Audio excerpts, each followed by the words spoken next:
বিসমিল্লাহির রহমানির রহিম।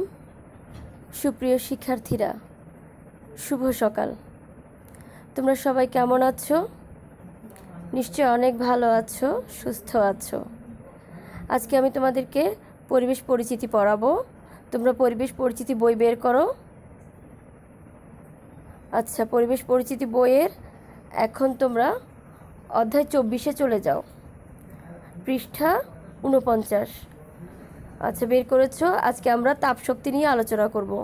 প্রথমে আমি তোমাদেরকে রিডিং পড়িয়ে দিচ্ছি, তোমরা মনোযোগ সহকারে পড়ো এবং গুরুত্বপূর্ণ অংশ তোমরা একটু আন্ডারলাইন করে নিবে, ঠিক আছে? দেখো, আমি আন্ডারলাইন করেও রেখেছি, তোমরা দেখো। তাপ হচ্ছে এক ধরনের শক্তি যা ঠান্ডা বা গরমের অনুভূতি জন্মায়। তাপের প্রধান উৎস সূর্য। এখানেও তোমরা আন্ডারলাইন করতে পারো, তাপের প্রধান উৎস কি? সূর্য। এছাড়া কাঠ, কয়লা এবং লোহা পোড়ালেও আমরা তাপ পাই। বিদ্যুৎ এবং কঠিন পদার্থের ঘর্ষণের ফলেও তাপের সৃষ্টি হয়। দেখতে পাচ্ছ, কঠিন পদার্থের ঘর্ষণের ফলেও তাপের সৃষ্টি হয়। খনিজ বা প্রাকৃতিক গ্যাস পোড়ালেও তাপশক্তি রূপান্তরিত হয়। তাপ দিলে জিনিসপত্র গরম হয়। তাপ আছে বলেই পৃথিবীতে জীবজন্তু ও গাছপালা বেঁচে আছে। তাপ দেখা যায় না, তবে অনুভব করা যায়।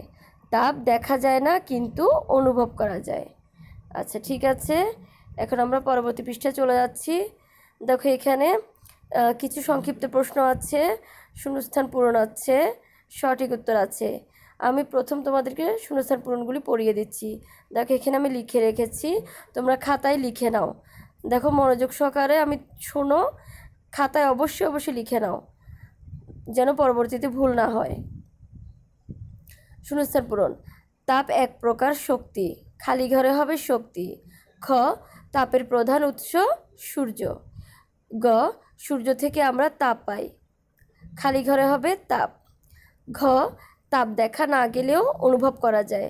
দেখতে পাচ্ছ, তাপ অনুভব করা যায়, তাপ দেখা না গেলেও অনুভব করা যায়। নাম্বার, তাপ দিলে জিনিসপত্র গরম হয়। এখন দেখো সঠিক উত্তর, দেখো তাপ কি? তাপ হচ্ছে শক্তি। খ নাম্বার, কঠিন পদার্থ ঘর্ষণ করলে কি উৎপন্ন হয়? উত্তর, এখানে অপশন আছে, প্রথম অপশন তাপ। গ, নিচের কোনটি অনুভব করা যায় কিন্তু দেখা যায় না? এটি হবে তাপ। ঘ, আমরা প্রধানত তাপ পাই কোথা থেকে? তাপ পাই আমরা সূর্য থেকে।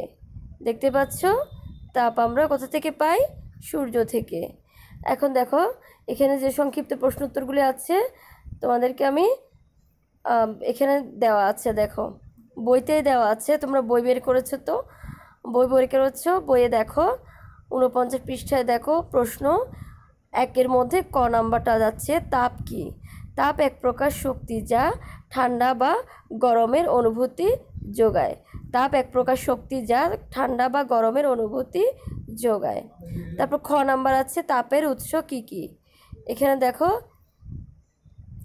খ নাম্বারে আছে, তাপের কয়েকটি উৎসের নাম লিখো। তাহলে এটি উত্তর হবে। তাপের উৎস কি কি? তাপের প্রধান উৎস হলো সূর্য। এছাড়া আগুন, দেখো আগুন, বিদ্যুৎ, শব্দ, গ্যাস, কঠিন পদার্থ ইত্যাদি থেকেও আমরা তাপ পাই। আচ্ছা, এখানে আরেকটি দেখো, গ নাম্বার আছে, তাপ ছাড়া কি কি বাঁচতে পারে না? তাপ ছাড়া কি কি বাঁচতে পারে না? দেখো, এখানে 4 নাম্বারের উত্তর আছে, তাপ ছাড়া কি কি বাঁচতে পারে না? তাপ ছাড়া গাছপালা, জীবজন্তু, এমনকি মানুষও বাঁচতে পারে না। তারপর দেখো, এখানে ঘ নাম্বার আছে, কিভাবে তাপশক্তির সৃষ্টি হয়? কিভাবে তাপশক্তির সৃষ্টি হয়?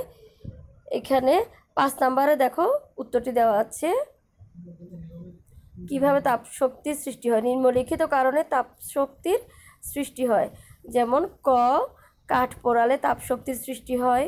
খ, কয়লা পোড়ালে তাপশক্তির সৃষ্টি হয়। গ, খনিজ বা প্রাকৃতিক গ্যাস পোড়ালেও তাপশক্তির সৃষ্টি হয়। ঠিক আছে, এখানে আরেকটি 1 নাম্বার দেখো প্রশ্ন, আমাদের দৈনন্দিন জীবনে তাপের প্রয়োজনীয়তা কি?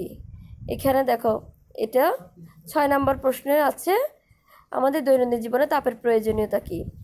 আমাদের দৈনন্দিন জীবনে তাপ অত্যন্ত প্রয়োজনীয় শক্তি। তাপ দিলে জিনিসপত্র গরম হয়। তাপ রান্না করার জন্য, কোনো কিছু শুকানোর জন্য, ফল পাকার জন্য, ডিম ফুটিয়ে বাচ্চা বের করার জন্য তাপের প্রয়োজন হয়। তাপ আছে বলেই পৃথিবীতে জীবজন্তু ও গাছপালা বেঁচে আছে। ঠিক আছে, এখানে আমরা প্রশ্নোত্তরগুলি পড়েছি, শূন্যস্থান পড়েছি এবং সঠিক উত্তরও আমাদের শেষ হয়েছে। তোমাদের তৃতীয় শ্রেণী অভিজ্ঞতার জন্য আজকে তোমাদের যে 4টি অধ্যায় ছিল, তোমাদের তৃতীয় শ্রেণী অভিজ্ঞতার জন্য যে 4টি অধ্যায় ছিল, সেই 4টি অধ্যায় আজকে আমরা 24 অধ্যায়ের মাধ্যমে শেষ করেছি। 11, 12, 23, 24 ছিল তোমাদের। ঠিক আছে, পরবর্তী ক্লাসে তোমাদের রিভিশন ক্লাস চলবে। আচ্ছা, আমি এখন বাড়ির কাজ বলে দিচ্ছি। বাড়ির কাজ হিসেবে তোমরা এই যে সংক্ষিপ্ত প্রশ্নোত্তর 5টি পড়ানো হয়েছে, ক থেকে উ পর্যন্ত, এই 5টি প্রশ্নোত্তর তোমরা SW খাতায় লিখে রাখবে এবং যখন বলা হবে তখন PDF করে গ্রুপে জমা দিবে। ঠিক আছে, তাহলে আজ এ পর্যন্ত।